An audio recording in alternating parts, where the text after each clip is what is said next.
so that Tambuwal can pick him as vice presidential candidate. Chibika Amechi is the Minister of Transport. He faulted Wike's actions when he spoke in Abuja yesterday. He asked the governor to focus on the real problem in Iguacha and leave IPOB alone. Do you know what Chibika Amechi, who is a full-time Fulani servant, said? You know, sometimes they come to their senses. This was the man who only last week said that the so-called South-South and South-East should come together as one. People are coming back to their senses. But instead, Daily Trust, that is a Fulani newspaper, and some ethnic jingoists in Yoruba land, like Femi Falana, and some perennial idiots and slaves in the East, like Nyawodo, they ganged up to encourage Nyesom Wike to make a complete and total fool of himself. Let me tell you what Chibika Amechi said in his own words. It is very funny that Wike has decided to leave his administrative works to arrest and kill innocent people of Obibo in River State. Innocent people of Obibo he is killing in River State. What have Wike done for Obibo people since he took over as governor of River State? A question I would like Wike to answer. The little Hitler. You know, I hate Igbo governors. From Ifeanyi Okowa to Ibazu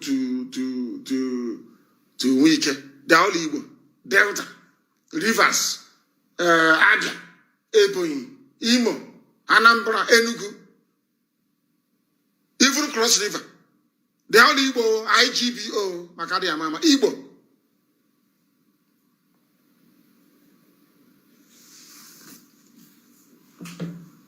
But now, this very day, because of the animosity and the venom in the voice and face of Wike, because Wike wants to bring division into our land, the Southeast governors were very hopeless. At least they said they have proscribed IPOB.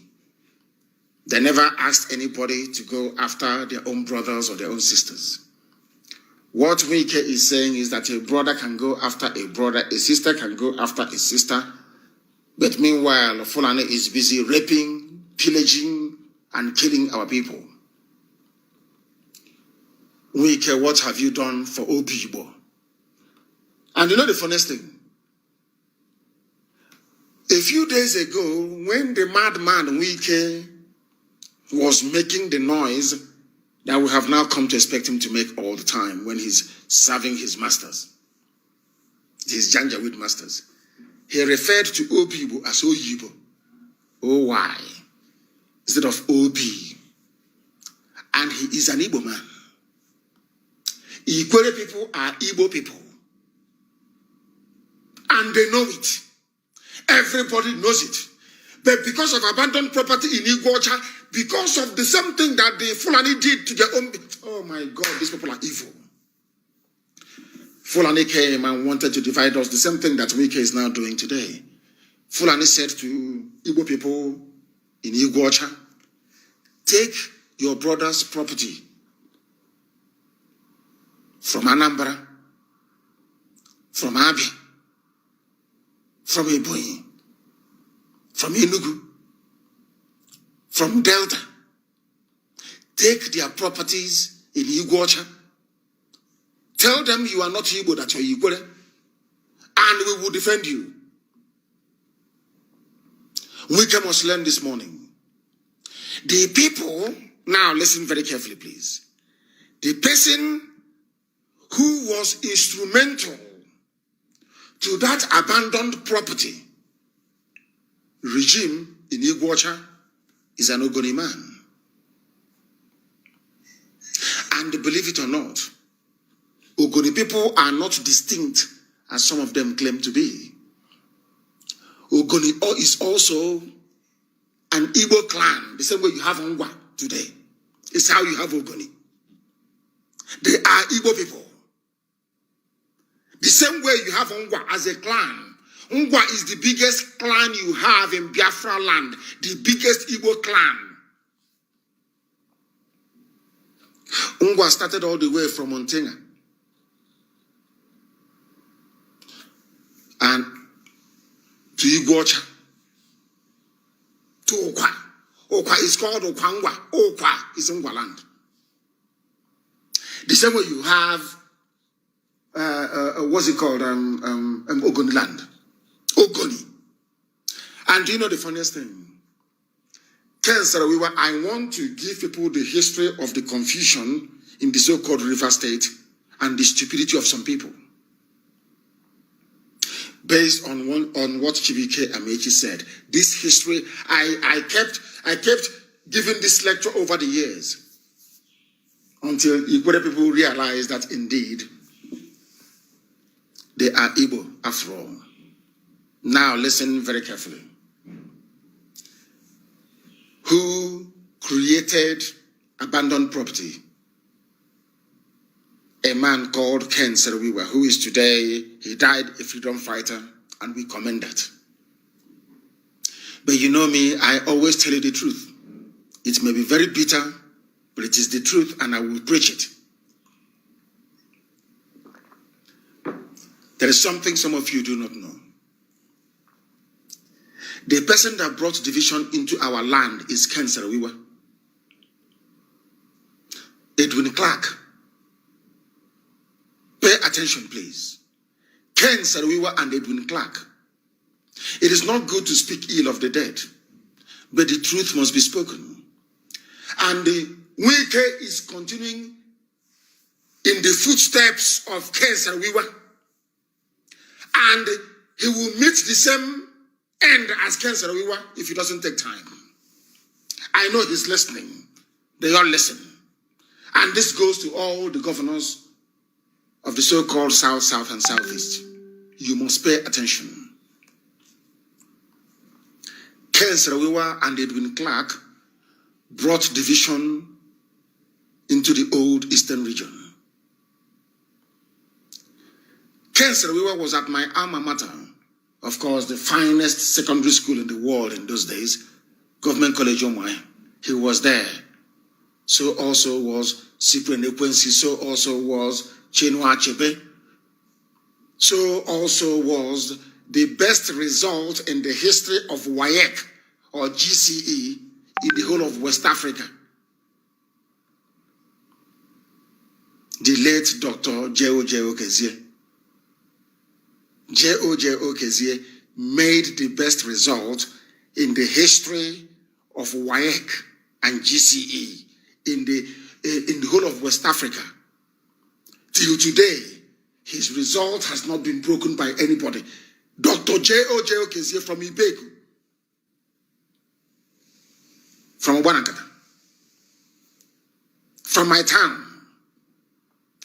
All of these brilliant people went to Government College Omaya, including Ken Sarawiwa, who also was a very brilliant man, a writer and a poet. He's an artist. And you know me, I have a soft spot for artists. You know, things like somewhere that I love, Reginald Akuchie. If you know him, I grew up with him. Incidentally, he went to Government College Omaya, and we also went to UNN together, University of Nigeria and Soka. People must pay attention this morning. Reginald Akuchie is a better artist than Leonardo da Vinci.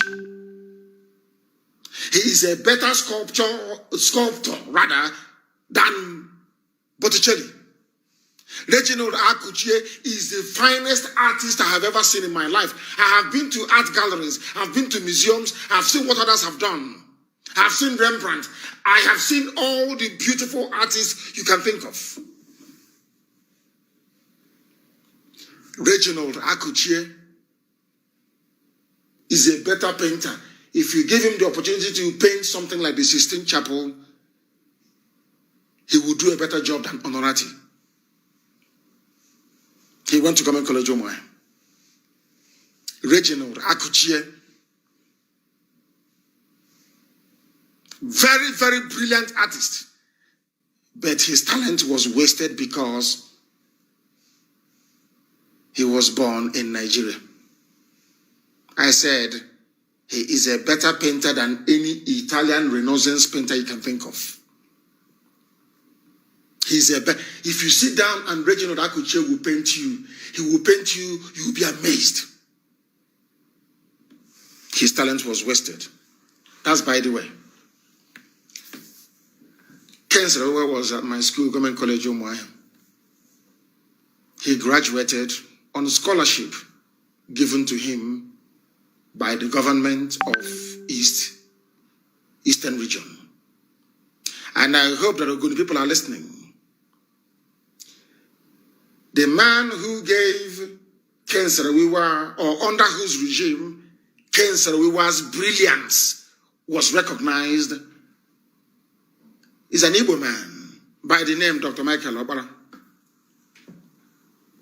Ken Sarawiwa went to school, left Government College Omoy, and became a very wonderful man. There is a motto at my school, in unum lucent, which means may we shine as one. Every Omoyahan knows that. Ken Sarawiwa left and never shone as one because there is something called Nkwa in school, in those days. It's only boys' school, and it is a boarding school built by a man called Robert Fisher, apparently a Scottish man. And we are not allowed to go out. If you come into Government College, you don't go out. You stay in boarding in your hostels or in your dormitories, and then you go to class and all the rest of it. It was modeled along English public schools, like English grammar schools, the boarding ones, that is. There is a house in Government College called Kent House. We have Kent House. We have Simpson House. All white people on the Ocha. I was in Cousin's house. Cousins was the guy that wrote the biology textbook, a white man, Cousins. We had Niger House. We had Wareham House, another white man. To the left of Cousins' house is Wareham House. We had all these white principals and white people all over the place. And also, as time went on, Igbo principals and the Ijaw principals. Now listen very carefully. I want to debunk all this nonsense about Igbo, all this rubbish that Wike is now peddling. Anybody who knows or went to Government College, you will know there is a house called Erekosima House. Erekosima is an Ijaw man. There were Igbo principals that came to Government College Omoy. But the only person that they named a house after is an Ijaw man, Erekosima. Are you paying attention? That during the time of Opara, everything was done to integrate the East. Is there any house in Government College Omoy named after an Igbo man? No. But there was a house named after Erekosima. Erekosima was a principal at Government College Omoy. Ijaw man. And they named the house after him. A house is a dormitory where we stay, Erekosima. And I used to have a dream. When I used to dream in those days, most of my dreams, I was in Cousin's house. Most of my dreams were situated in Erekosima house.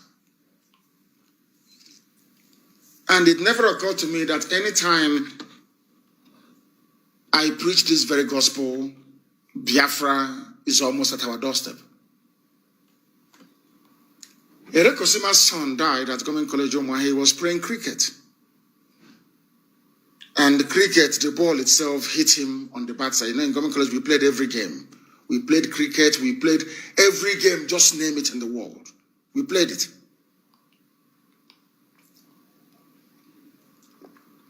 We played hockey, we played cricket, we played tennis. What's it we didn't play at Government College Omwa? Everything we played.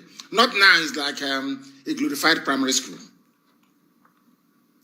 Erekosima's son also went to Government College Omwa, but he died, unfortunately, because the cricket ball, when they were playing cricket, the cricket hit his scrotum and shattered his testicles, and he died. So after that, they made it compulsory. You must wear a guard to protect your private part before you go out to play cricket. We played cricket at school. Oh my goodness. Do you know Ken Serewa was there? Ken Serewa went to Government College Omaha, came out, became a very successful man. And one day we had a dance, Ongwa, during his time at school. They invited, was it Holy Rosary? Not Holy Rosary Omaha because they were too small for us. We used to go to Ojumbo, you know, where they are the girls that they used to bring to us in those days to dance with. After we have a debate, and after the debate, you dance. As they were dancing, I've forgotten the name of the girls' school that they asked to come. I don't know if it is girls from Stella Maris in Iguacha. No, I don't think so. It was a girls' school, or was it here? I can't remember. A girls' school was invited from Igboland to come to Government College to debate, because we debate. You know, at Omwaya, we speak very good English. Of course we do. We debate, and after the debate, then you have a dance afterwards. And all the teachers and the principal, they will leave, and the boys will have fun with the girls, just dancing or nothing more. Do you know that they invited a girls' school to Government College Omwaya for a dance? And Ken Serewa went to one of the girls and said to her, "Excuse me, dance, I want to dance with you." And the girl said no. And Ken Serewa immediately thought that the girl said no to him because he is not able. I am giving you factual history. I am sure that Ken Serewa's son, if the father was somebody who, as my father did, to tell you what happened during their time, must have told the children this story. A girl said no, an Igbo girl said no to dance with him. And Ken Serewa muttered to himself because he's Igbo. That's why the Igbo girl did not want to dance with him, because he's Ogoni and the girl is Igbo. Nobody knew that Ken Serewa took that thing away and left Government College Omwaya, became a successful man, and was still harboring that hatred for Igbo people that gave him free education. Allowed him to go to the finest secondary school there is. Ken Serewa had bitterness in him. And during the war, Ken Serewa found an opportunity to revenge, because an Igbo girl refused to dance with him. And he joined the Nigerian army, and he served with Abacha. Abacha became his close friend. After the war, Ken Serewa wanted, not only did he join Nigeria to fight Biafra, the bitterness was still lingering in him. He went and convinced Abacha.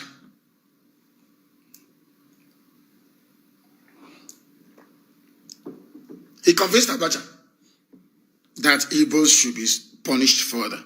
Abacha asked him, "What do you want us to do?"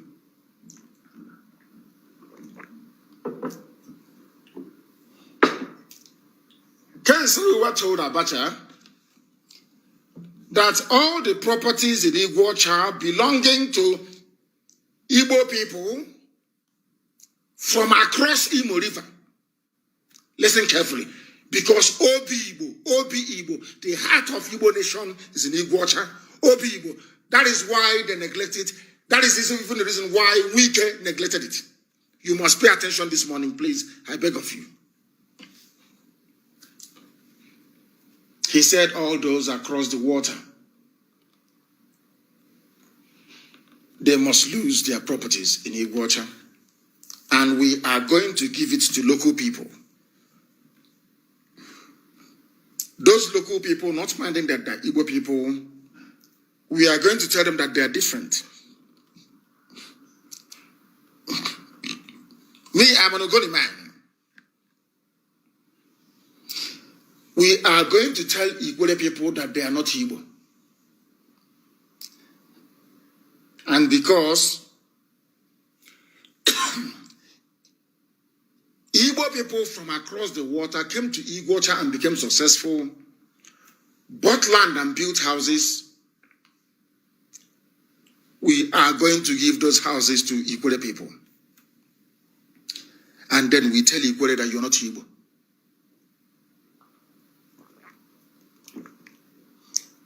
Abacha rang Lagos and asked for approval. The approval was given. Because when that suggestion came and was being discussed in Lagos, you know that the British government, they hear everything that you say. They told the British said, okay, very good. That is how we are going to divide them. That is how we are going to deny the Igbo people access to the sea by making sure that the Igbo people that live by the sea see themselves as non-Igbos. A very simple, very clever plan. Because Iguacha Seaport is there. And that land is owned by Igbo people. Owned, which is Igbo, of course, owned by Igbo people. And because of that, in order to deny the wider body of Igbo nation access to the sea, let us tell those that live by the sea that they're not Igbo. They did the same thing in Opobo. And the British said to go on, you can go ahead, it's a very beautiful plan, it's a very good plan. So they can divide us. So the go-ahead came, and Abacha, who was a very good friend of Councillor, we were said to Councillor, well, you can go ahead and implement this. It's fine. It's a very good idea. Now, but in order to make it work, since it is your idea, you are now going to oversee the whole abandoned property project. Councillor Owa spent days and nights touring every community in Iguacha, telling them how they are not Igbo, how Igbo people came and dominated their lives and took over their land and built houses. But meanwhile, he's Ogonio, he's not Igbo, he's not Igbo. He says he's not Igbo. Meanwhile, he doesn't speak Igbo language. The people in Iguacha, they speak Igbo language. They answer Chibike Amechi, which is Igbo. They answer Nyesom Wike, which is Igbo. They answer Odele, which is Igbo. And you know what they call God in Iguacha? Chukwokikabiama. Ikwere call God Chukwokikabiama. I heard it myself. Nobody told me. I was traveling through that area. They told me themselves. Nobody told me.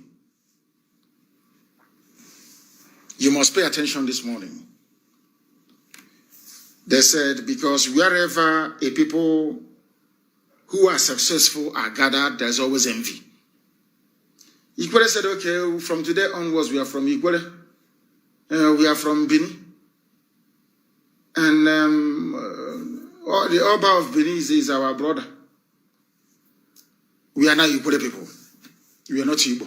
Although we speak Igbo, we are Igbo speaking, but we are Ikwere.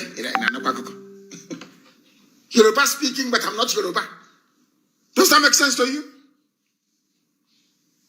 Councillor Wiwa presided over abandoned property. He was the one, despite benefiting from a scholarship granted to him by an Igbo man, despite going to a very beautiful school in Igbo land, because he could have gone to Okrika Grammar School. He could have gone to Stella Maris in Iguacha. He could have gone to one of those beautiful schools that you had, but he got a scholarship to attend Government College in Omai, Fisher High School. for free. He now came back to wreak revenge because a girl refused to dance with him. Are you listening? Now, you know Igbo man. If something happens in the north, you know, if there's a riot now in the north, and there are two Igbo businessmen, one of them had his house destroyed, his cars burnt, and maybe a part of his business still surviving. He is desperate for cash. The other businessman, who is Igbo, will come to him and not offer to give him a loan to rebuild his business, but will tell him, please, I want to buy you out. So it is in us. Igbo people accepted and took over all the properties belonging to their own flesh and blood from across the Imo River. That's all. If you are on this side of the Imo River, in Igbo side, they let you keep your property. If you're from Ongwa, going all the way to Hamufu, or to Gekem,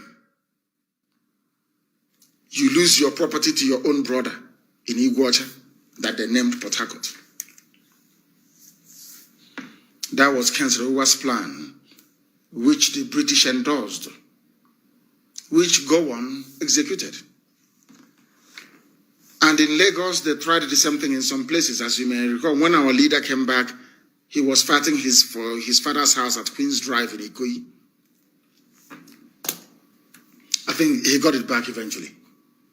Some people in Yoruba land wanted to play smart. They said, okay, if they're taking their properties in Port Harcourt, we must also take their properties in Lagos.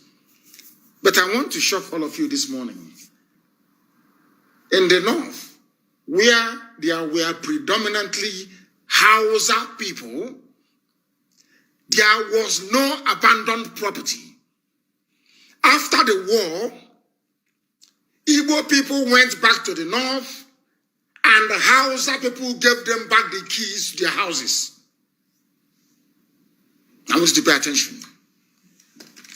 But in Biafra land, in Igbo land, a particular section of Igbo people, a clan, Ikwere is a clan, the same way Ngwa is a clan, and Ngwa is bigger than Ikwere. The same way that Ogoni is a clan.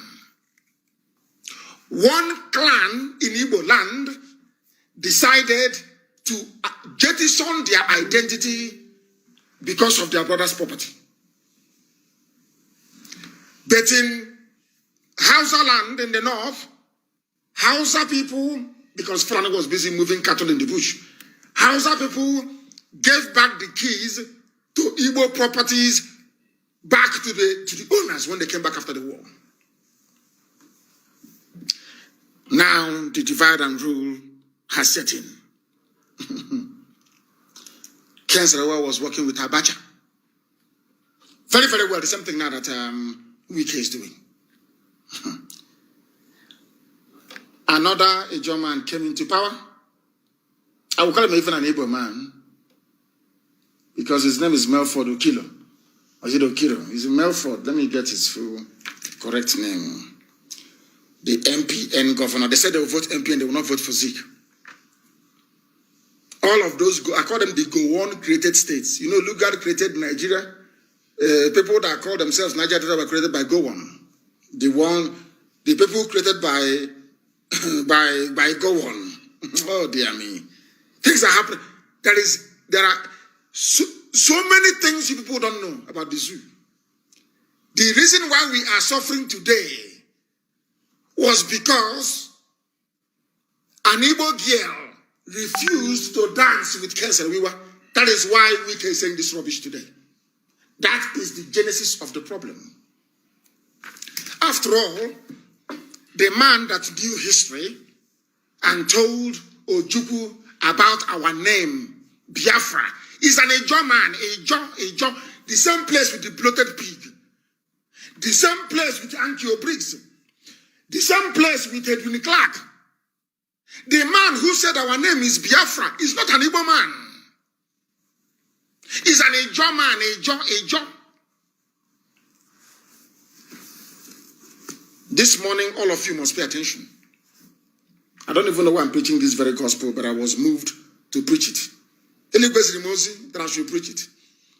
Because of Wike, I want our people to get to the root of the problem.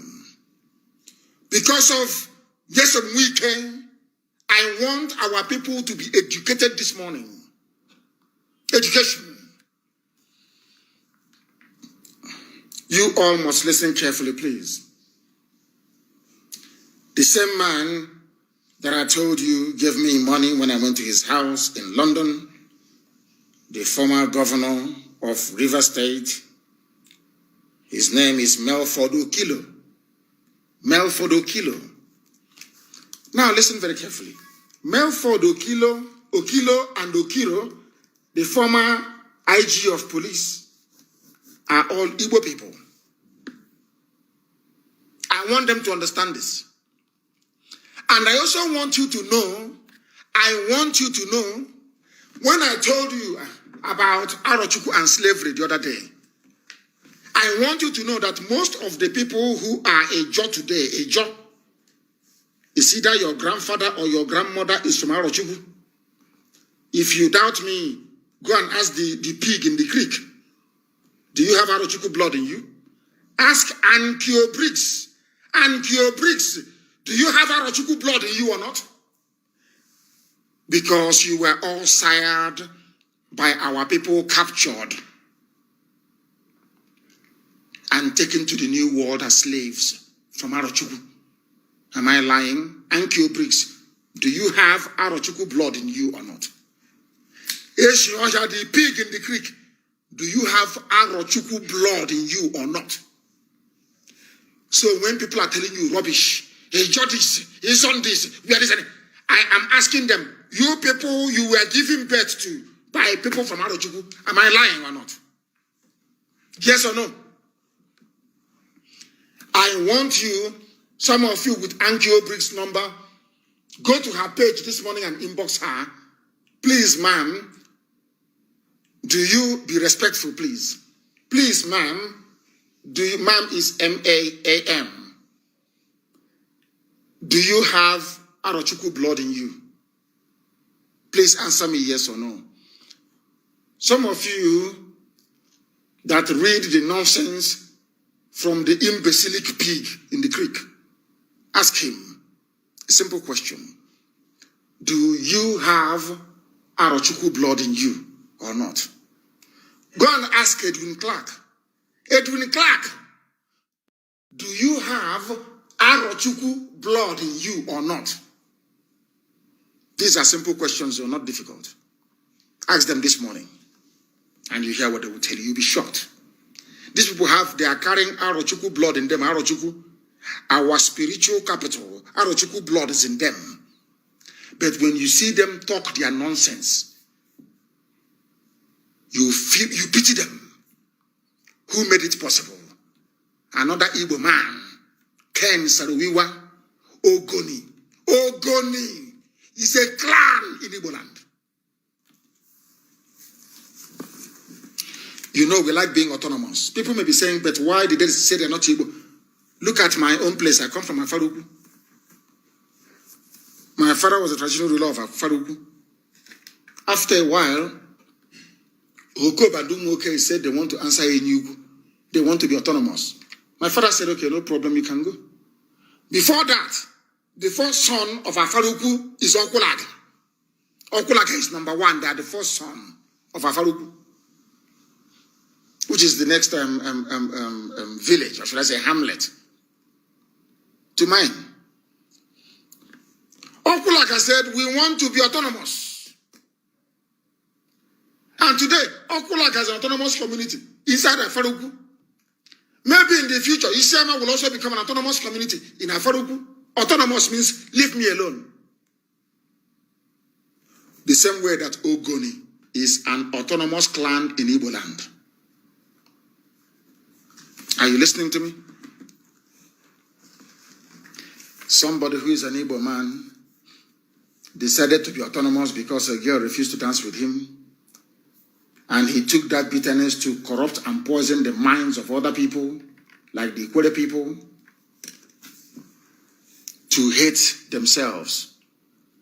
And they think they are going to enjoy life. Of course not. You don't know God in heaven. No, you can't enjoy. They took their brother's properties in Iguacha. Chief Zetsiobi, one of the richest men you had in those days in Iguacha. My own grand uncle, Dudukoro, Chief Alozie. Who doesn't know him? Chief Alozie owns from Obibo to oil mill on the right. He owns it. Chief Alozie. Who doesn't know him? In Iguacha. Oh dear. Chief Zetsiobi's properties were taken. My uncle's properties were taken. These are one of the richest people that you had. My uncle, De Jacob, studied in America. When he was traveling from Omuahia railway station, when he traveled because he went by ship. He traveled from Omuahia. De Jacob traveled, Jacob Alozie traveled from Omuahia railway station in Ibek, all the way to Iguacha to board a ship to go to the US to study. His father, Chief Alozie, hired one coach for him, an entire train, an entire coach. Only De Jacob was in it with his servants. All the way to Iguacha. When he came back, when De Jacob came back, women removed their wrappers and laid it on the ground for De Jacob to walk from railway all the way to my compound. Chief Alozie, his properties were taken. Those belonging to prominent men like Chief Zetsiobi were also taken in Iguacha. And most of them died because of it. Do you know what Dalozie used to say? Chief Alozie used to say because he was going to court to try to recover his properties. He said if his properties were taken by Hausa people, he would understand. But he cannot believe that people that took his properties are those that answer Ikoku. And his own brother, D. Ikoku, just lives across from him. People that answer Igbo names in Ikwere land took properties belonging to their fellow brothers. Are you listening? I want to tell you where Nwike is coming from. Ken Sarawiwa did all of these things, and Ogoni land was not developed. You know, God is miraculous. That is why they are suffering today. Ogoni land is suffering today because of the betrayal that was brought into our land by Ken Sarawiwa. God is a God of vengeance. And Ogoni land can never be developed unless Biafra comes. They can never. Ogoni can never see development until Biafra comes. Never. After that, after many years, Ken Sarawiwa now discovered, let me take water please.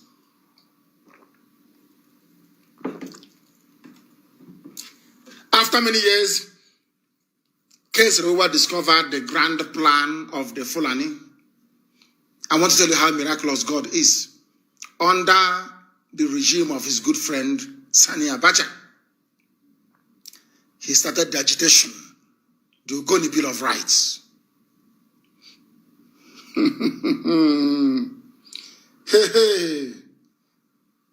Abacha called him on the phone.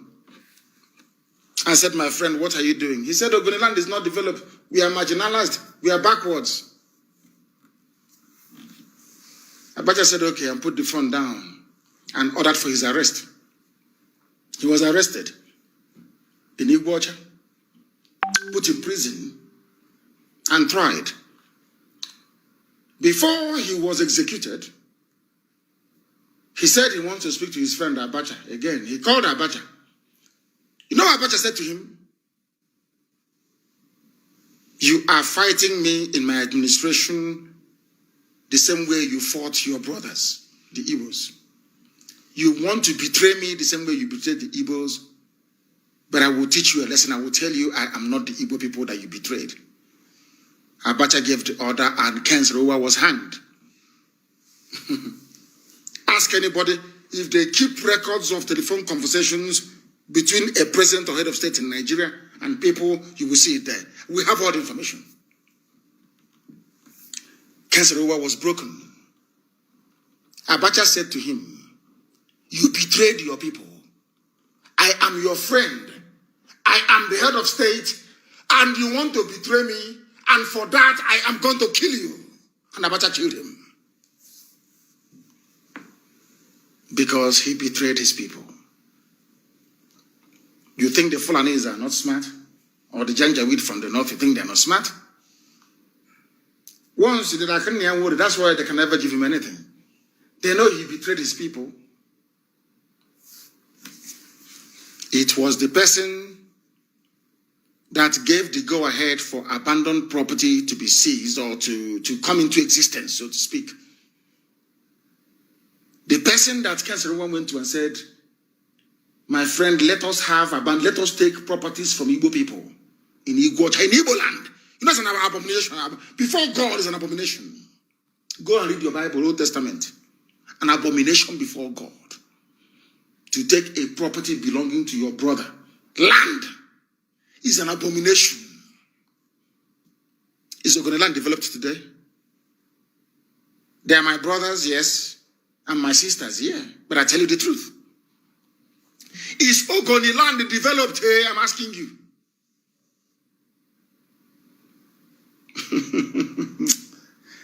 Edwin Clark, another traitor. Is your land developed? Traitor. Is your land developed? Ogoni land is polluted. They are campaigning all over the world, championing it because of the sins of Ken Saro-Wiwa. Some of them said, oh, we are not Igbo. We are Ogoni people. But how many are you? Where did you come from? Where do you come from? How can you be in the middle of nowhere and say you are a separate nation?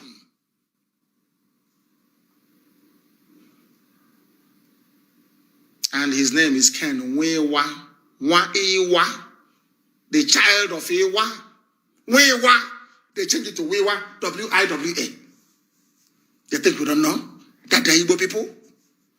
You can be autonomous all you like.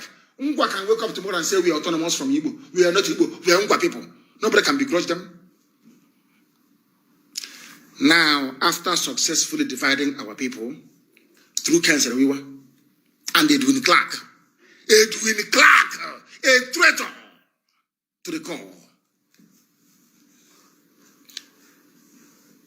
He's an old man and I wish him more years to live, but I want him to be honest and come out to let him confess. The same thing today that Wike is doing. Wike, the same people that encouraged Ken Saro-Wiwa to divide Igbo land, which is Biafra, they were also the same people that killed him.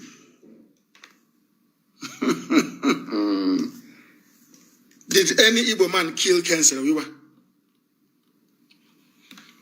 And when our late eternal leader came to London,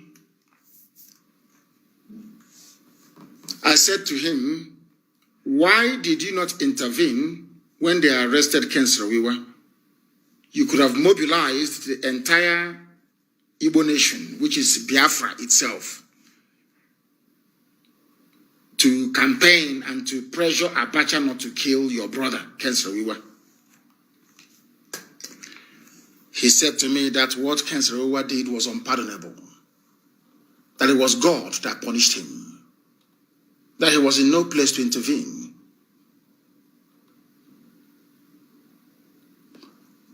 Ojukwu told me this in London. There were many of us there. Ojukwu came to London then with Peter Obi, Chekwas Okorie, Victume. Victume then was an ordinary treasurer in Abga. We went to buy them clothes at Oxford Street. Victume, did you come to England with any clothes? Did we not go to buy you clothes, myself and Ifani Negu, and Samume, and what's his name? Chinedu. What's Chinedu's surname again? Forgotten. Ask Peter Obi now. Ask him. He will tell you. Was I not the one that paid for Juko's accommodation at Millennium Hotel with my credit card? Oh dear. At Kensington, that's where we were. Kensington, London. We found him accommodation elsewhere, not in the same hotel with our eternal leader. Oh, you people, you have all forgotten. Did I run to Peter Obi and ask him for money when he became governor? Mad people everywhere.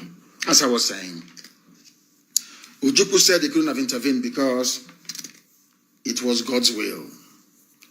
That the same person, not even people, the individual that Sarawiwa went to ask, do I have, please give me permission to take Igbo people's properties in Igbocha? Let me convince Igbo that they are not Igbo. The person he went to, the man that gave the permission said, okay, go ahead, was the man that killed him. I want Wike to learn that we have history on our side. You cannot divide our people. You cannot ask a Biafran to go and hunt a Biafran for you. You can't divide us. There was a man that tried to divide us. Today that man is dead. Not by natural causes, killed by the same people that he was seeking to please through the division of the sacred land of Biafra. Wike, you are going to die disgracefully. Anybody who tries to divide a land that God ordained must exist will die a miserable death. Have you asked yourself why Ijaw land is not developed? Why our mothers go to the creek to drink from the same water that they go to toilet in? Have you asked yourself why? You people, you play with God. You don't know Chukwu Kikabiama. You don't know. Some of you don't know because you're not in the spirit. Ijaw, do you think if you remove yourself from Biafra, you'll be developed? Fulani will swallow you overnight. I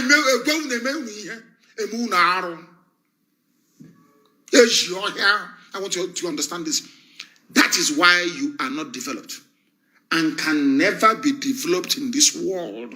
Never, ever, ever. For betraying Biafra.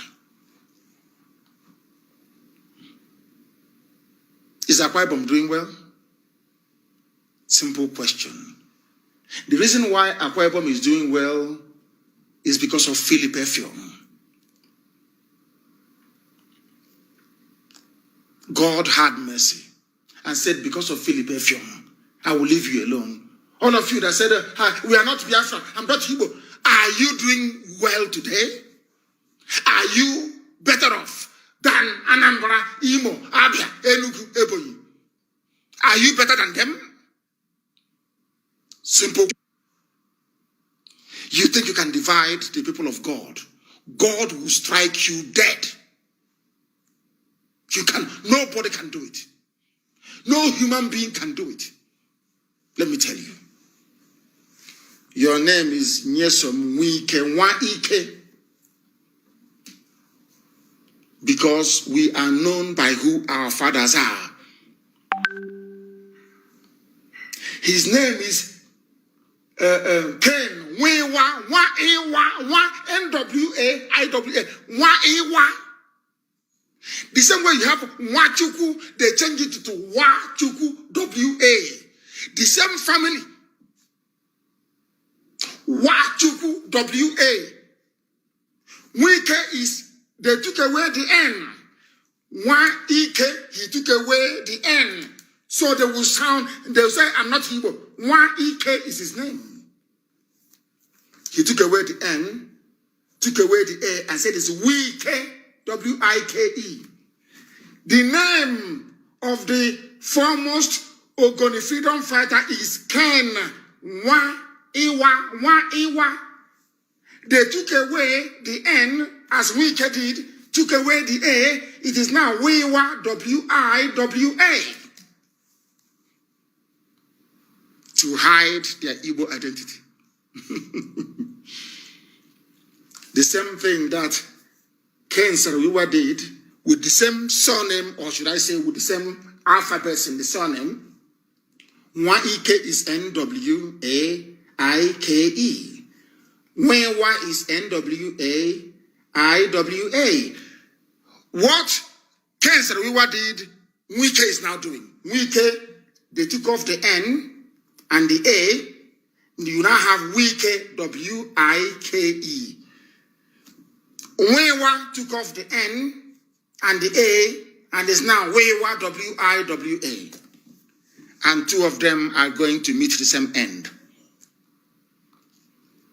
Wike, I am laying a curse on you that you may know that God Almighty sent me. The same way Fulani rejected Ken Sarawiwa at the right time and killed him, so shall they do to you if we don't get you first. Wike, I want you to understand the reason why I hate you now more than anybody else in the world. Do you know why I despise you now? Because you are trying to divide the children of God. Ken Sarawiwa tried it and was killed. Anybody who tries it will die. If you try it, you will die. Ken Sarawiwa is Nwa-Ewa, that's his name. Nwewa, N-W-A-I-W-A. Nwa-Ewa, the son of Ewa. They called it Nwe or Wiwa. Nwachukwu became Wachukwu. People are fools. You see, my people are not well in the brain. You reject a name that God Almighty gave to you in order to please Fulani. Ken Sarawiwa and the Fulani killed him. Wike, you are renaming the name of, as I told you, Okilo, Mefad Okilo. They're the ones, Urumu Allah, Urumu Krushi, Urumu Adolu, Omo Adaolu. The children of the only surviving daughter, when they came from Arochukwu, they took everybody into slavery. Only one woman survived. Only one survived. And she gave birth to children. They named the place Omo Adaolu, the children of the only daughter. The land of God. And you idiots want to divide it. The land of God itself. You want to divide the children of God to allow uncircumcised vandals to come in to possess a land that God gave to our ancestors. Omo Adaolu, the children of the only surviving daughter. Adaolu, the only daughter they had. Why do you think I said that Iguacha will be the capital of Biafra land? But of course now Igbo is making a very strong case for it. Did we ever know that Igbo land started from that even Benin City itself? We never knew.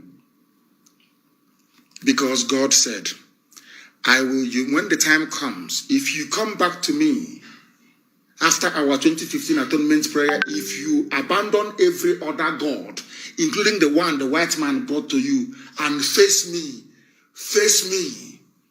and only me, then unubomu Chineke, Nwachukwu. Nobody answers Nwa Jesus where we come from. Do you answer Nwa Jesus?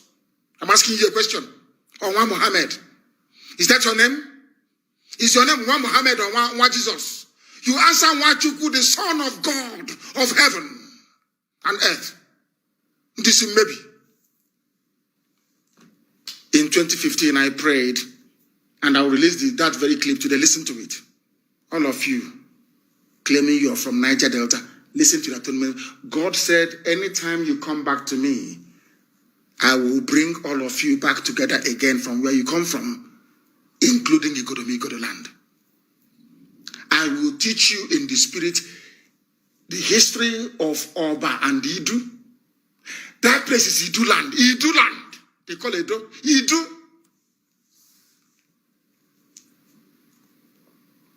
Ubiaja, they call Eshan. Igbo people. I-G-B-O, Igbo. Why haven't you thought about this before? They divide you to conquer you.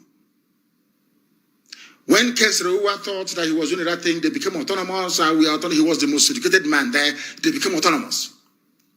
He never told Ogoni people. I went to school with Igbo people.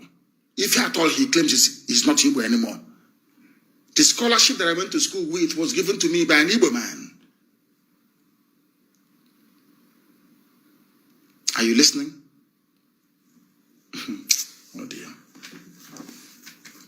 Who built Iguacha? I want people to go, and do you know that Shell was in Owerri? Shell was in Owerri. And the Igbo, they had sense in those days, intelligent men. Hi!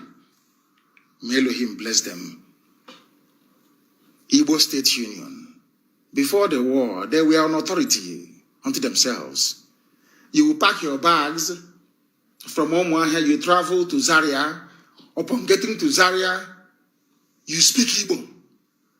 Our sir will take you to an Igbo man's house, and they will take you to their chairman, and they will give you where to sleep. And by the next day, you start work.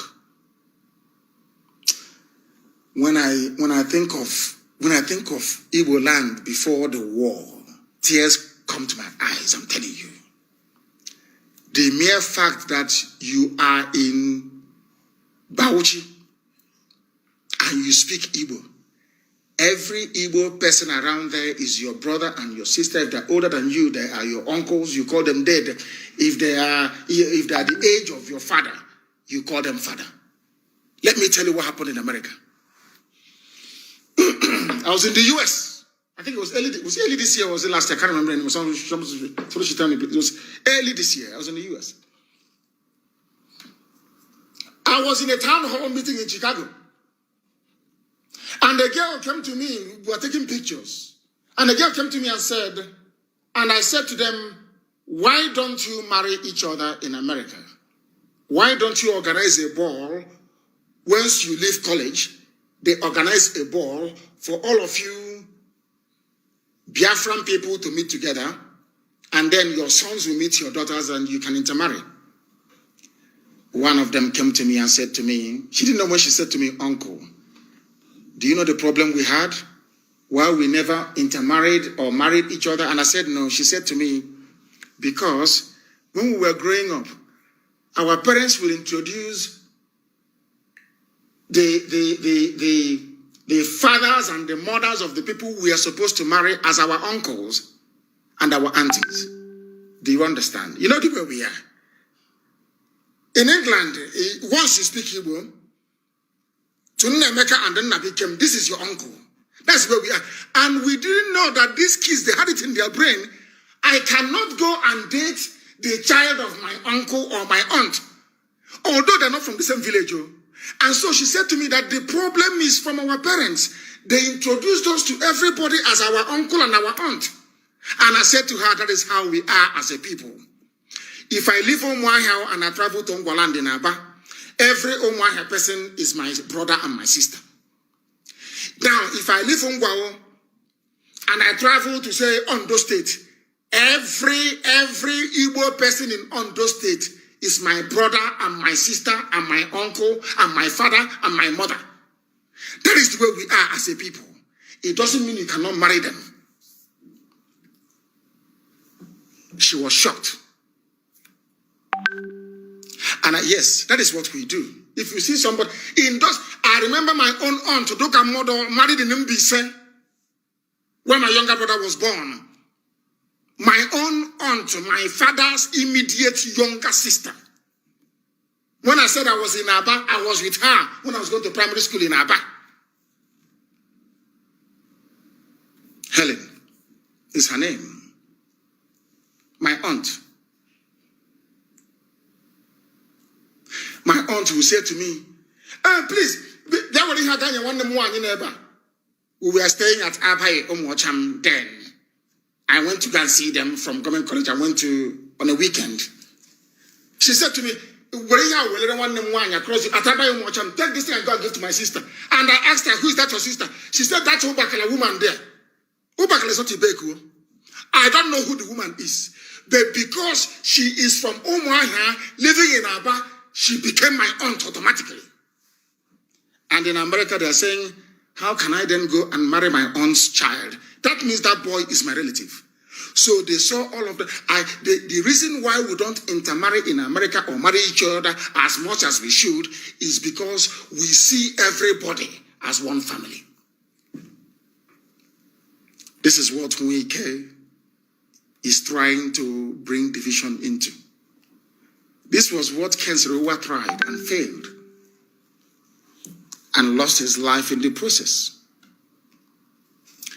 Have you seen Jews? Anywhere you go to, they say, oh, they cooperate, they're always together, they live together, they do this together. And the only thing is that they marry one another. We don't. We do not marry one another. We don't marry each other. We need to marry each other.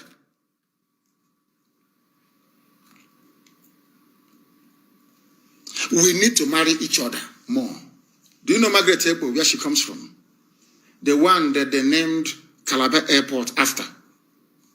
Margaret Ekpo is from Nnewi, but she married a man, an Efik man. Ekpo. Are you aware of that? The regard I have for P2B is because the wife is from Cross River State. We need to intermarry more. We are all one people. It's just like somebody from Samaria marrying somebody from Judea. The language may be different. Some of you do not know that in Israel, you have many languages. Do you know that?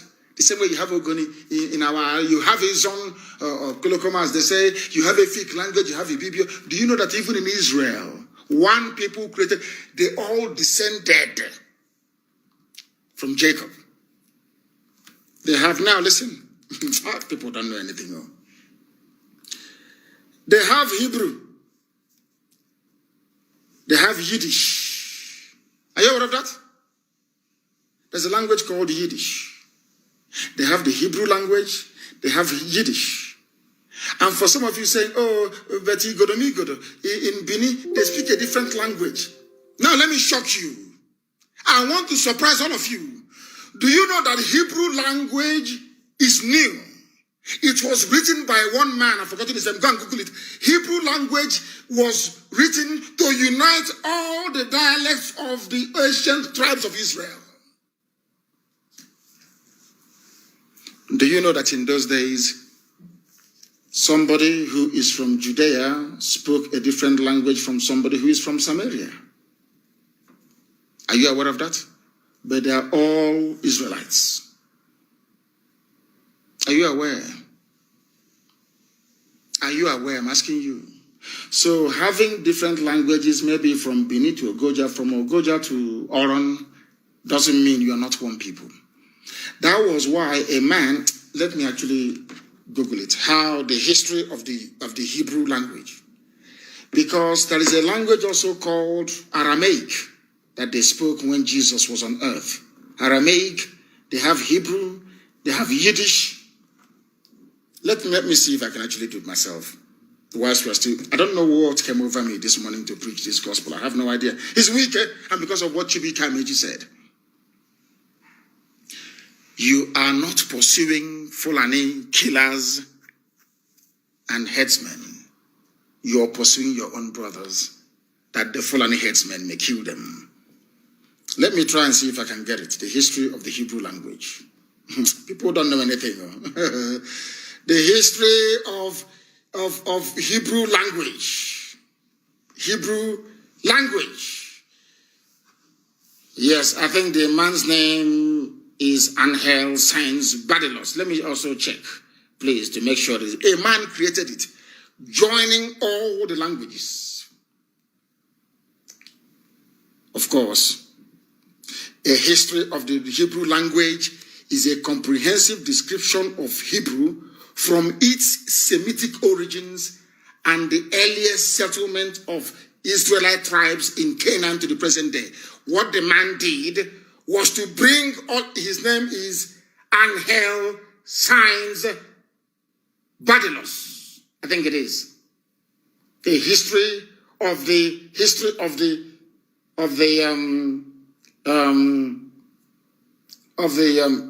Hebrew language. Go and read it up. You will see it. One man created it. One man created the Hebrew language. What he did is to avoid trouble. Somebody was asking me, if you get Biafra, what language are you going to speak? And I said, when we get Biafra, we are going to get a panel of linguists from every clan, from every tribe, from every dialect. They will sit down, we lock them up somewhere until they produce a lingua franca. The same way the Hebrew language was produced to cater for everybody that sees himself as a Jew, as an Israelite.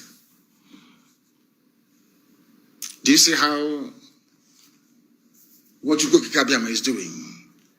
Replicating what has gone before in our present time. Wike, for attempting to divide the house of God, you will die disgracefully. I lay a curse on you today. You will die shamefully and disgracefully. You are from Satan. You are from darkness. You can say anything you like about us. You can even condemn us. That was why I warned Umahi. Umahi tried to bring this, the same nonsense Umahi tried to do in Ebonyi State. Tried to tell me Ebonyi State is not Biafra, Ebonyi State is not Igbo. What have you people done for us? That idiot did not know about a man called Dr. Akanu Ibiam from Ebonyi State, a pillar, a man of great honor. May his soul continue to rest in power. A man of immense honor from Ebonyi State, a great scholar. The only him and John Lennon were the people that returned their whatever rubbish from the Queen of England because of the war, because of how Britain treated Biafra from Ebonyi State. And I asked Umahi this morning, go and read the history of Dr. Kanu Ibiam and emulate him. That one day we are all going to die. One day when you leave, people will sing your praises the same way we are singing the praises of Akanu Ibiam today. It's from Ebonyi State. But you see, Wike is a dead man walking. Dead man walking. I didn't want to teach this history today. But you see that issue here in the creek. With Arochukwu blood in him, Arochukwu, he doesn't know the meaning of the word Arochukwu. The children of God, the worshippers of God, the house of Levi that we have. Those created to worship God, Arochukwu. You have the blood of Arochukwu in you. Ankyo bricks, you have the blood of Arochukwu in you, the children of God. And you're telling me I'm ladhood like garbage. Ndara. Anyway, you are imbecilic. What do you know? Ndara. Ask them. Hey, we don't want Biafra. This is your Biafra. Ask them, do you have Arochukwu blood in you or not? If you doubt me, we do a DNA sequencing. We see if you and I share the same ancestry or not. Mad people. You think that different language means you're a different person. Stupid fools who don't read history. People who are badly educated. In Israel, in the land of God, there's Aramaic, there's Hebrew, there's Yiddish, and in fact, let me ask them, how many ancient languages did they speak in Israel? How many? Google it. How many Semitic languages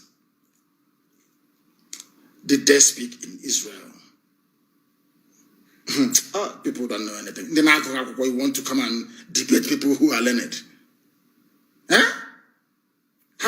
Semitic languages are there in Israel?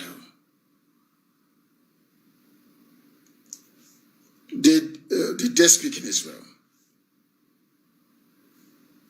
Mad people everywhere. Ndiara. When they think I will just come out one day and start saying what we do not know. What we do not know. How many languages are there? I ask you. In the Levant region, that is the name is Levant. Levant, not Middle East. You know Britain? It was Britain that named the Middle East. And Asia, they named them Far East. So you will not know your history. Once they use that layer to cover you, River State, your history is forgotten. You no longer know who you are. Your name is Igwacha. And the name you're answering is a name that is cursed. Port Harcourt is a cursed name. Cursed name, if you do not know. That is why there can be no development in Nepal. Go to Bayelsa. Is there any development? Apart from what the last governor did or tried to do, is there any development? Are people meaningfully employed? The answer is no. We cannot allow anybody to divide us. We are the children of the Most High. I'm now going to. I'm very, very sorry. I wanted to analyze a lot of news items we are seeing today, and I'll just go through them very briefly, please.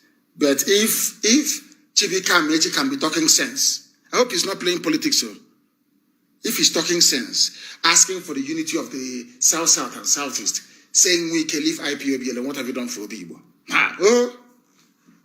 I don't know. We watch and we wait and we see. The army. Do you know? I can't. The army is denying shooting people at Lekki. They are now saying that Sanwo-Olu did it. Zoological Republic, the zoo. All in an effort. Tinubu went to Sanwo-Olu to say, my boy, I put you in government house. You have to take the fall. That was what Ambode refused to do. That was why they removed him.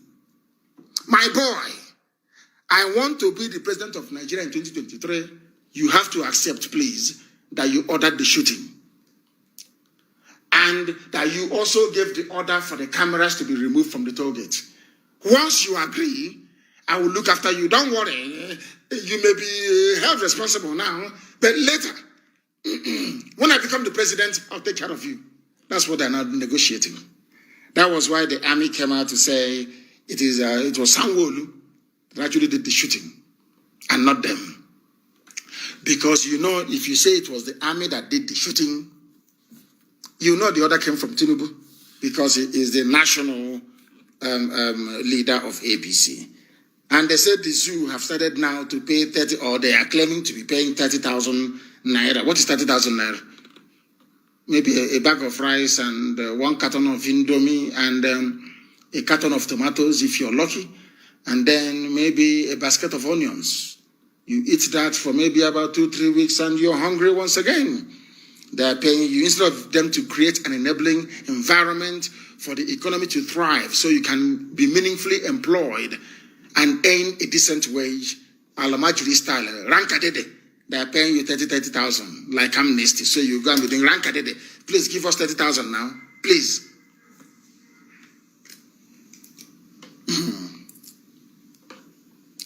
And as the Southeast governors and South governors are faffing about and fooling about, Amotekun is recruiting a more 1,500 personnel. And Yoruba land is developed, relatively speaking, of course, compared to the others. They damn the Fulani Janjaweed and do what they want to do to secure their land. Do you understand that now? They think the protests have ended, they are mad. We are entering into a new phase of a proper revolution. When these children pour out on the streets again, politicians, you better run. Because they are coming. And for those of you in the army wishing to join young Nigerian youths, Leave the army, the number is there. Call it and leave the army and come and join Nigerian youths to create a new society. Now is the time. Now is the time. Makinde orders recruitment of 1,500 officers to kickstart Hamotekun in his own state. The governors in the east are busy inviting the army to come. Do you know it's the governors that pay for the army, that paid for the army to come during Operation Patton Dance 1, 2, 3, and 4? Are you aware of that? If you're a governor, you pay for the army, you rent army to come. Compared to Yoruba governors. Yoruba governors are recruiting their own people to provide security in Yoruba land. Igbo governors are busy inviting Fulani killers from Gambia, from Mali, with police uniform to come to their land to kill their own people. And you say we shouldn't hate them. Oh, please. Oh, please. Oh, please. The revolution is coming and nobody can stop it. You know the number to call if you are in the army and you want to leave the army to come and join the people. Somebody said we should add the police. And another person said no, they'll start taking bribe from those who are coming to serve. They'll be there saying, no, pay us bribe before we accept you. They'll be collecting money. So they said we shouldn't add the police. Because the police is irredeemably corrupt. Police, hey, they'll become informants for the zoo. For the zoo. They'll become informants for the zoo. The salary of a senator in Nigeria is over 1 million naira every blessed day. And what do they do? Nothing. Nothing, absolutely nothing. And that is why the zoo must fall. I thank you all very much for listening this morning. But let me see if I can take some of your calls. The only call we can take today is via Signal. And the number to call is Signal. It's an app. Download it. Signal. It's the best. It's clearer and it's safer. +44 7761 825 346. I repeat, +44 7761 8253 46. That is the number to call. That is the number to call. They said there's a security alert somewhere. Nigeria Army has blocked the road again by Yam Zone and they're stopping every vehicle and picking up every person there. They only allow the women to continue. Is okay, Zipasu, and is people aware of this? Is okay, Zipasu, aware of what the army is doing in Aba? And why are you writing to me? We outnumber them. You kill them. Attack them and kill them. Because they take these people and they go and kill them somewhere else and hide their bodies. Attack them before they attack you. You people are foolish. You keep writing rubbish to me. Attack them. Yeah, at Yam. Kill them there. Kill them. Let them die. You allow them, they set up roadblock and they're taking you and you start talking rubbish and writing nonsense to me. The caller on Signal, can you hear me? Yes, I can hear you. What is your name and where are you calling us from? My name is Anna Chuku Anoche. I was the one that called 2 days ago that would read the Bible. Isaiah 43 verse 6. Okay, go ahead. Go ahead, please. Yes. Okay, sir. Now I want to just put some things I got to. I found out that there are some things I noticed I want to get your attention to. Yes. It's about the engineers of your station. If they can try to always put up the mic when you finish your broadcast and after our Biafran national anthem, if they just put it off, because sometimes I notice that I heard some noise in background, so that we don't put out some information that is not necessary to go out. Immediately the broadcast you finish, and after the national anthem, immediately to at least 2 seconds to just put it off. I noticed that, so I just wanted to bring your attention to that, to your engineers. Thank you very much. And we have noted that. Thank you very, very much. I was laughing at that. I have some other things too. Please go ahead. Permit me, sir. Go ahead. Yeah, this is about security, but it's not like it should be a public information, but it's about security. And this goes to everybody all around the world. It doesn't matter where you are. For monitoring, so people that now the telephones that are being monitored, there is a code. It's a factory settings code. It's just for any phone. It doesn't matter where you are, and it don't have to be in Nigeria. Anywhere in the world. If you permit me, sir, I can release the code. Release it. Release it. Of course, release it. Very good. Thank you, sir. Thank you, sir. The code is, if you're listening, whatever phone you're using, you just dial it. Go to your dial, put hash. Sorry. You start with, you just put star hash 61 hash, and then you send it. This is to confirm if your telephone calls is being forwarded, that is being monitored and being listened to. If you confirm it, this is the number to do the code to confirm it. You just check it like star hash 61 hash and then send. It will show a message on your phone screen and tell you if your phone is being monitored or is being listened to. And what I'm doing it now. You say is star hash 61 hash. Then send. I'm sending it now. Let me see what happens. MMI code started. It says call forwarding when no reply. Your voice, my phone is not being tapped now. My voice is not being forwarded. My data is not being forwarded. My fax is not forwarded. My SMS is not forwarded. My sync is not forwarded. My async is not forwarded. My packet is not forwarded. The pad is not forwarded, which means this very phone I'm using is not being hacked. Nobody is listening to it. You're correct. If you do it, if you put it in your phone, everybody, those of you in Biafra land, please do this. Star hash 61 hash. A message pops up. Anything here that is forwarded elsewhere, please discard that phone and go and get a new phone. They have your IMEI number. They track you through IMEI. Before they arrest you in the zoo, they track you through the IMEI number. Any phone that has IMEI number is trackable. And how do you stop them from tracking you?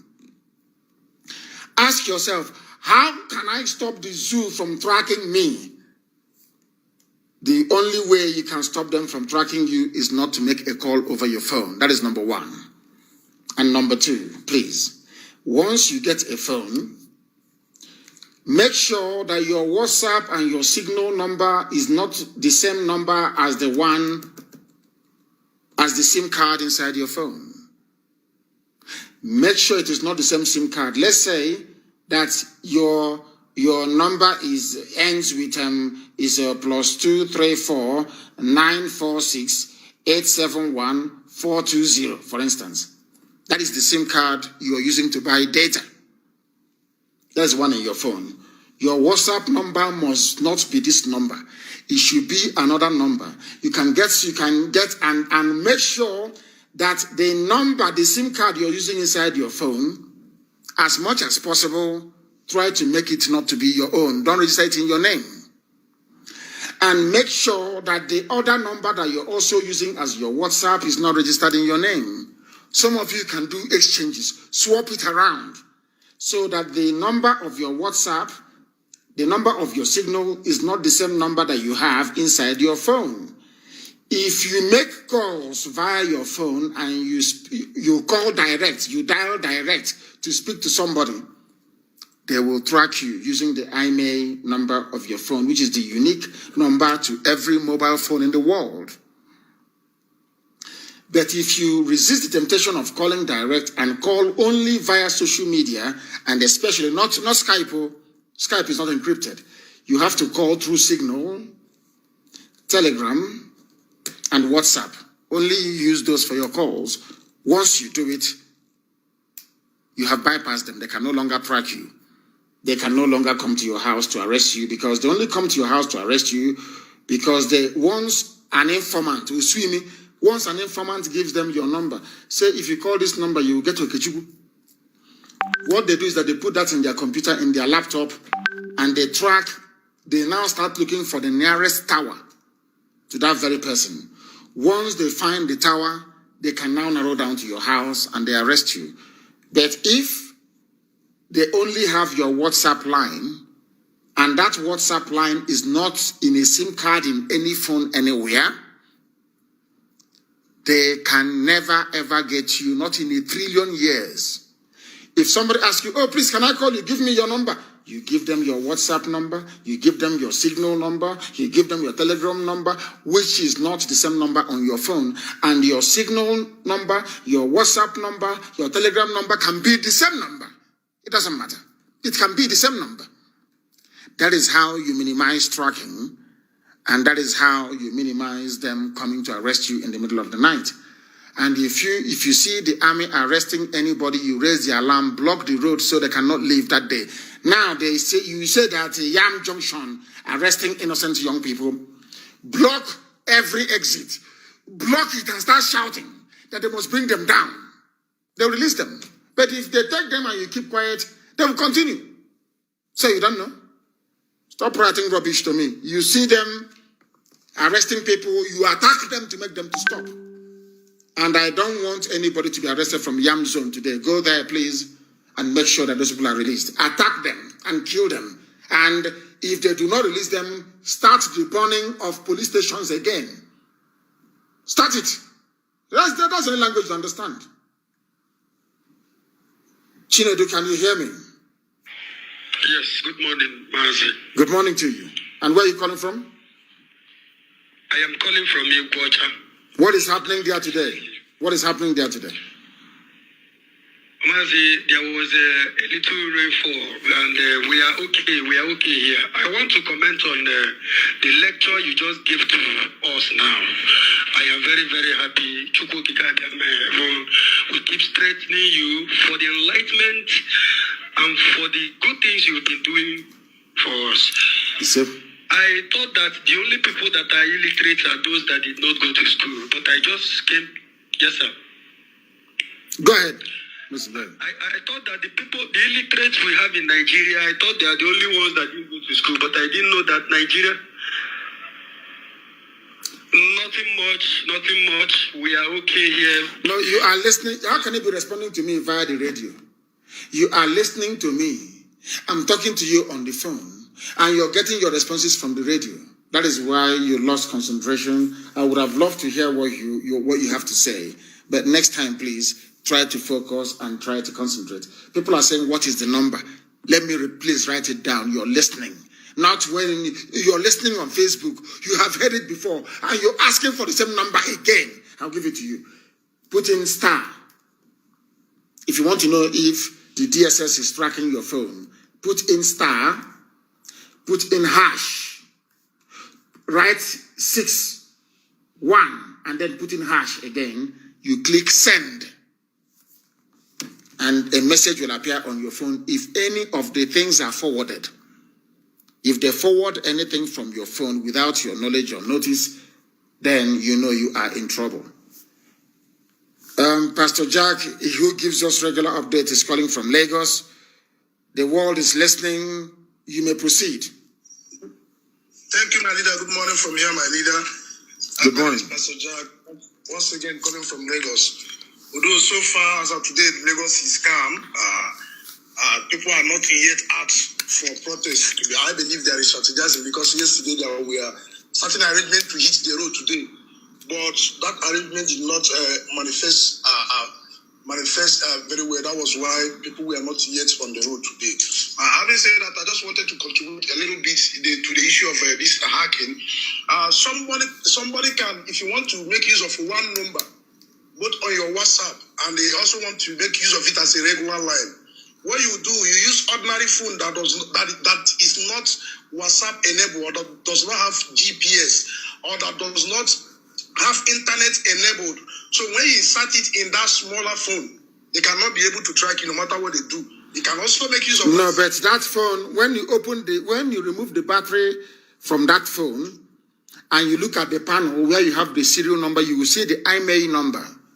You will see the IMEI number, which is the IMEI. No, listen to me. IMEI. That is what people did. People say, oh, go and buy a local phone. They won't track you. Any phone that has IMEI number, they will find you. They will ping, because whenever you make a call, it bounces off the nearest tower. They will ping you, and they will get the tower the signal is coming from, and they will get you. Why do you think that top terrorists do not use phone? They send people to go and deliver messages. They use couriers to deliver the messages, because any phone you use there is only one phone that has no IMEI number, and the World Intelligence Agencies pressured Nokia to stop producing it. You know that old Nokia 3, it's called 310, or is it 330? I don't know what it's called. You know, 3310. Nokia 3310 is the only phone in the world that cannot be tracked. Nokia, only if you are using Nokia 3310, that old Nokia, you can make as many calls as possible. They do not have your email number, and they cannot track you and locate your precise location or find you where you are. Anything else, once you open the battery on the phone or any phone you have, there is an IMEI number.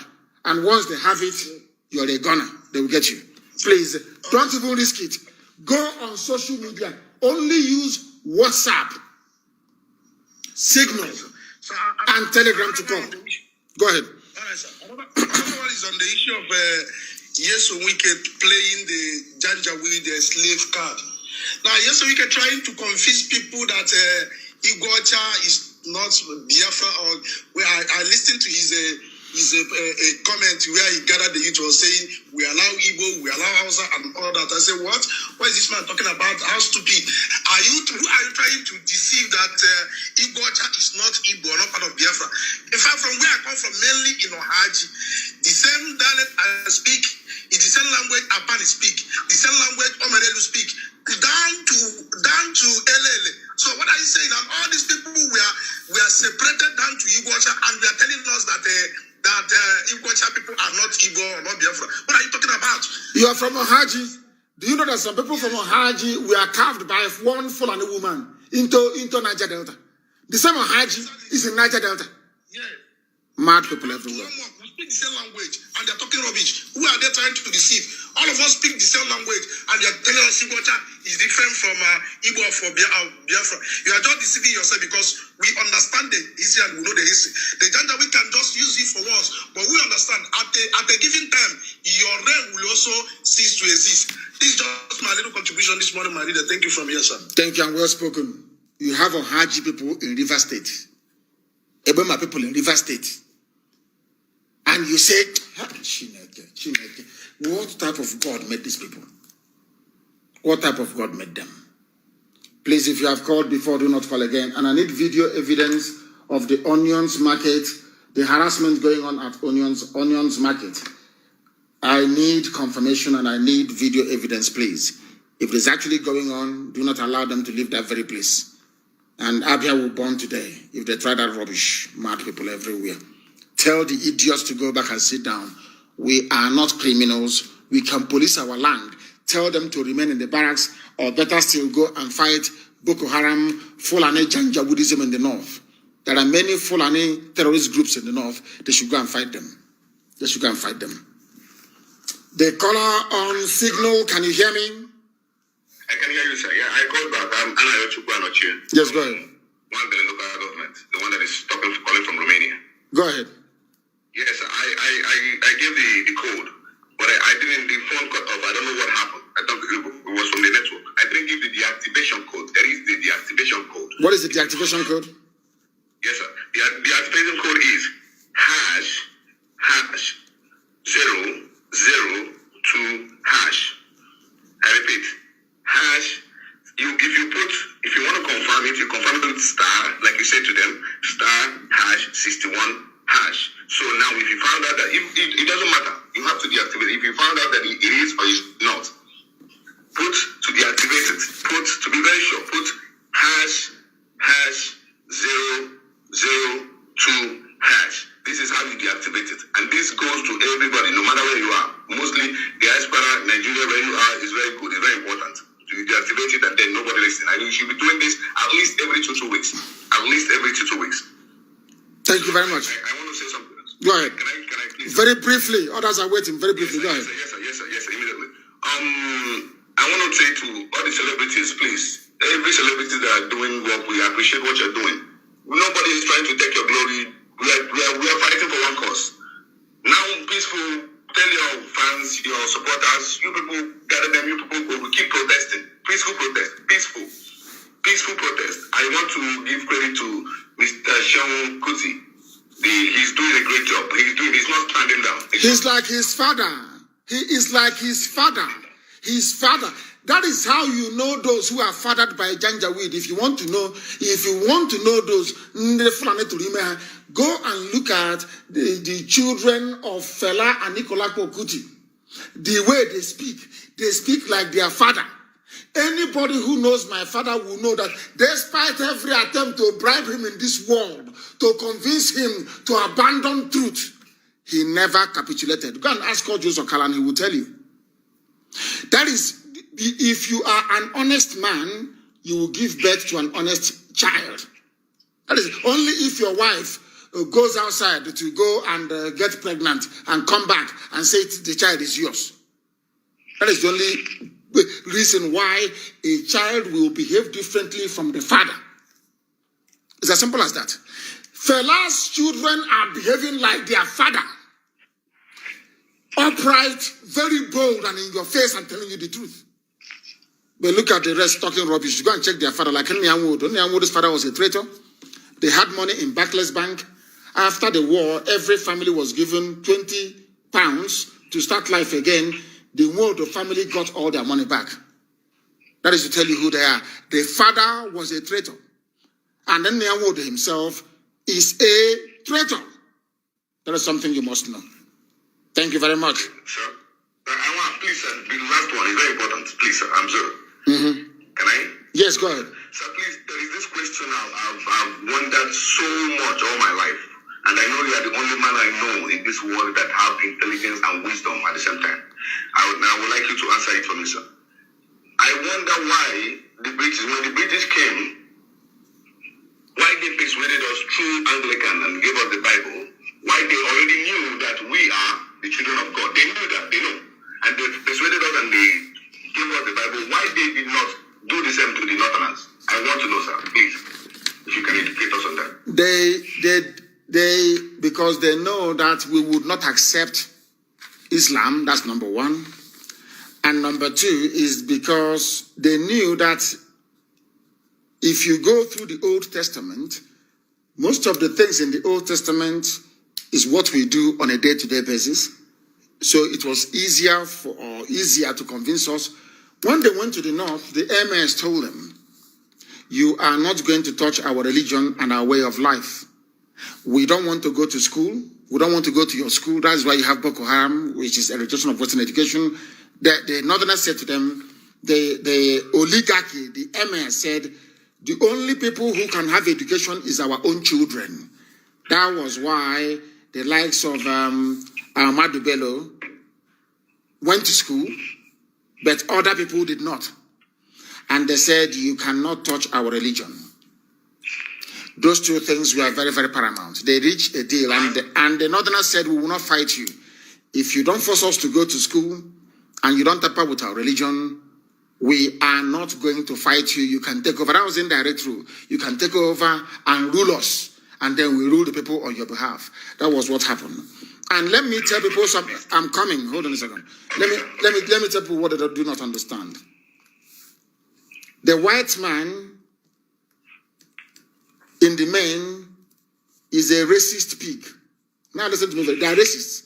And when they went to Israel, the Knights Templars went to Israel. After all, there was the Kingdom of Jerusalem that no, they're not paying attention. There is a place called, go and Google it, the Kingdom of Jerusalem. The Christians, but I respect Europeans. Child, my goodness. I respect them. I respect them. I respect them. And I will tell you why I do respect them. Look at the map of Europe. And look at where the Holy Land is, Israel is. Do you know that when the news of the work that Jesus Christ is doing got into Europe, When Emperor Constantine became converted into Christianity, Europeans were in their homes. Do you see why God blessed them? Even if they're not worshiping God the right way, I want to let you understand why they are blessed by God. They had this very gospel that Yeshua was preaching. They are in Europe. And at a time, they also heard that Muslims had taken over Jerusalem. Do you know what they did? Oh, those people, the Europeans. I know, I'm not going to give you their secret, I know it. And when Biafra comes, you see what shall become of Biafra. Do you know what they organized their armies? Volunteers. They asked for, they said that the house of God has been taken over by Muslims. They rallied all over Europe.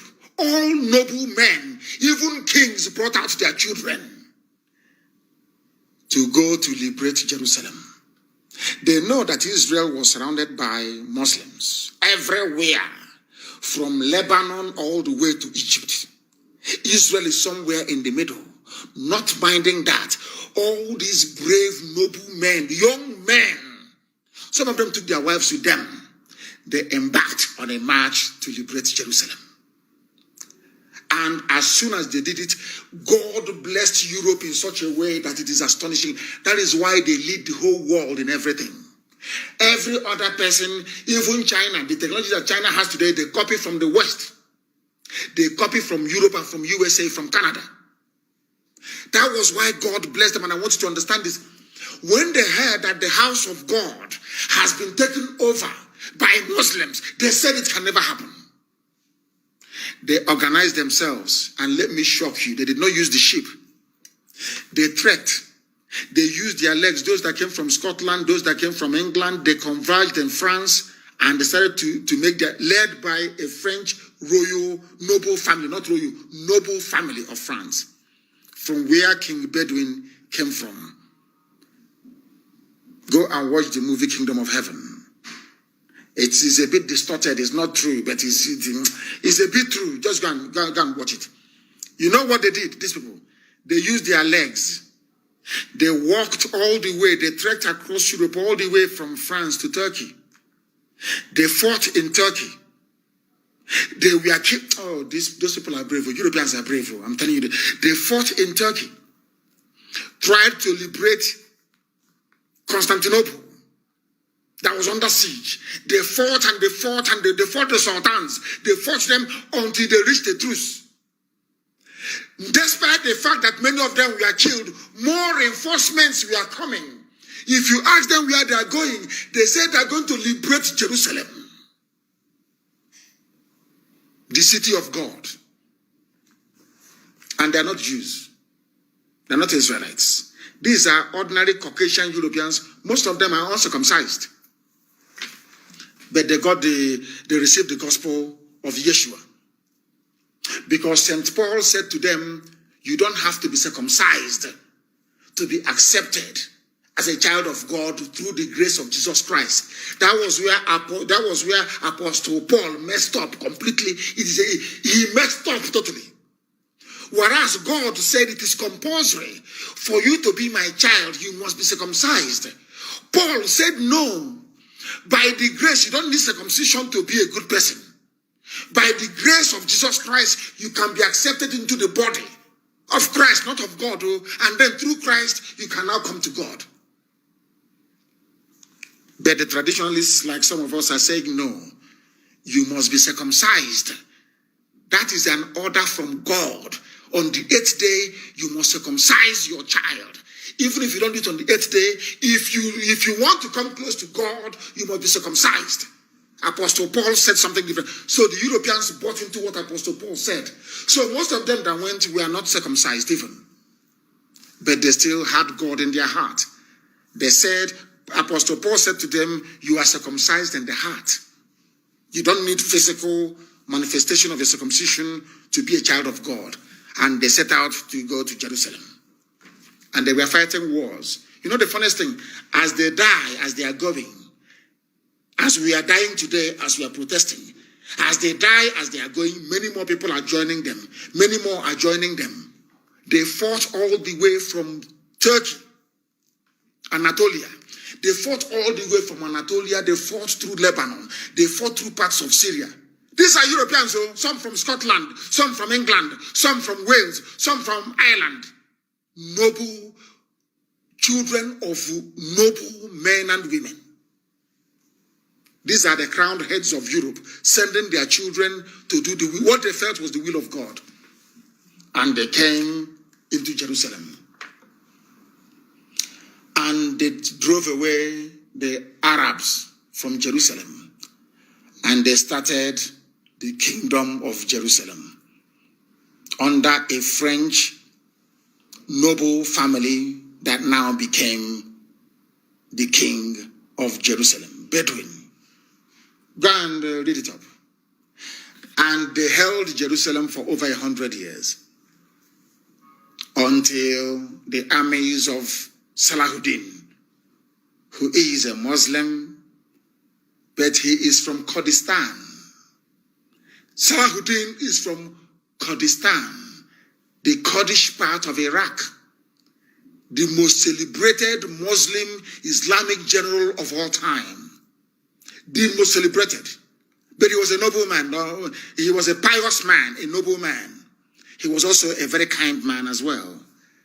He defeated the armies of Guy de Lusignan, who took over the kingdom of Jerusalem as the king by marrying the sister of King Bedouin. I think the second or the third, Isabella. He was a drunkard. He desecrated the house of God and broke the agreement between King Baldwin and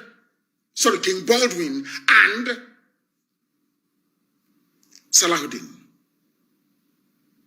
And they lost Jerusalem. Richard the Lionheart, the King of England, conducted crusade after crusade to recapture Jerusalem. But he failed. They only managed to take Acre, a place called, that's how you get an acre of land. That was where the measurement acre came from. A-C-R-E, an acre of land. There is a place in the Holy Land called Acre. The English king, Richard the Lionheart, took it from the Muslims. They fought and fought and fought to enter into Jerusalem. It was not possible. God saw the heart of a white man from Europe and said, your heart is clean. Although you were a bit messed up in the head, you love me, and I will give you everything you want. That's how God is. Every glory he gave to Europe. That is why Europe is ruling you today. That is why there is a white woman in Abuja called Katrina Lang, who is ruling 200 million black people. It's the grace of God upon white people over black people, because they risked and sacrificed their sons in order to reclaim Jerusalem for the glory of God and drive away Muslims. And now let me tell you something that happened as well. Because Salahuddin marched an Islamic army into the Holy Land of God. Now listen very carefully. Because he marched an Islamic army into the house of God, they went to the Temple of Solomon, rebuilt by King Herod, and they placed Islamic symbols inside the Temple of Solomon. God placed a curse on the people from which Salahuddin came from, Kurdistan. That is why today Kurdistan can never be a country forever and ever. They are divided into Turkey, into Syria, into Iraq, and also Iran. Together they are a very big nation, but divided they are nothing and they are very weak. That was the curse that God placed upon Salahuddin, forever taking over Jerusalem. Now you understand. Let us go to the line. The same way that God cursed Ogoniland because of Kenserewiwa for bringing division amongst his people. That is how God is. That is how Elohim works. Because Europe got up and said, it is an affront that the house of God, this gospel we've been hearing, that Muslims came there they sacrificed their sons and marched with leg, not sheep, with leg, all the way from France and Italy. Every European nation gave their sons, royalty, their noble sons, to go and fight. That was how the Knights Templars came about. The order of the Temple of Solomon, the Knights Templars. They bank you. Some of you will go to ATM today to go and withdraw money. They were the people that started banking. These are royalties, noble men from Europe. They rescued the Temple of Solomon from the Islamic hordes. And God blessed Europe because of that. Elohim blessed them. So when you wonder, oh, they are here, they conquer. When a white man now comes to your village, if he tells you to do anything, all of you will bow down immediately. Because the grace of God is upon white people. They sacrificed their sons to rescue Jerusalem from the Arabs. Now you understand, don't you? So in case you're wondering, why, you know that God looks into the hearts of men. The way Europe, you know, if you go to Europe, ask anybody living in Europe, every mile is a church or a cathedral. And when you see the building, you marvel. Come to Africa. People now worship God inside the poultry. They drive the chicken to one side. They bring up a table and they build a pulpit and they're talking rubbish. Is there any magnificent church that you have in Africa apart from the one built in Ivory Coast by Hofet Burney? Only one church stands out in all of Africa. A replica of St. Paul's Basilica in the capital of Côte d'Ivoire. Am I lying? If you come to your village, you see somebody going to a bacha with zinc, and they say they're praising God. They say that God said he doesn't dwell in buildings, talking rubbish. Go to Europe that is blessed by God. When you go to Notre Dame, you open your mouth and you'll be blown away. You go to St. Paul's Cathedral, the same thing. You go to New York, what is that Roman Catholic cathedral in New York? I've forgotten. I think it's Cathedral of All Saints. I don't know. You marvel. You go to the Coptic church, you marvel. You go to the Ethiopian church and you marvel. You come to West Africa and they're talking rubbish, every idiot. They go to where if you run out of money, you drive away your goat and use the house of the goat. You say it is a house of God. Jesus is deliverance ministry. And I think God will love you. You're a hypocrite. You're a criminal. When you go to Europe that used to love God, you see the houses they built to God. Then you will know that they were genuine in their hearts. Because they said cleanliness is next to godliness. They made sure that the houses they built to God was pristine, very clean and neat. These are the things you need to know. And we have come to the end of our program this very morning. Fridays is our question and answer sessions, please. And then you should be able to call and we should take your calls and answer your questions as well. But not stupid ones like give us guns, give us this. In a revolution, nobody gives you a gun. You make your own guns because the revolution. If they see you with automatic weapons imported from abroad, they say you planned an insurgency. It is no longer spontaneous. The world only understand spontaneous uprising. They do not understand planned insurgency. Go through your history, please. I thank you all very much for listening this morning. I know we didn't take much of your calls, but what I can say to you is that on Friday, we are going to be live once again. But we'll be live again this evening, you know. I preach morning and night. I will try to sleep before this evening is upon us. Please, very, very important. We will reconvene 7 p.m. this evening. But with all the love in my heart and best wishes to those of you who are coming out today to protest, and also those of you leaving the army, the Navy, and the Air Force to come and join Nigerian youths in this revolution, with all the love in my heart, from me, from here, good morning.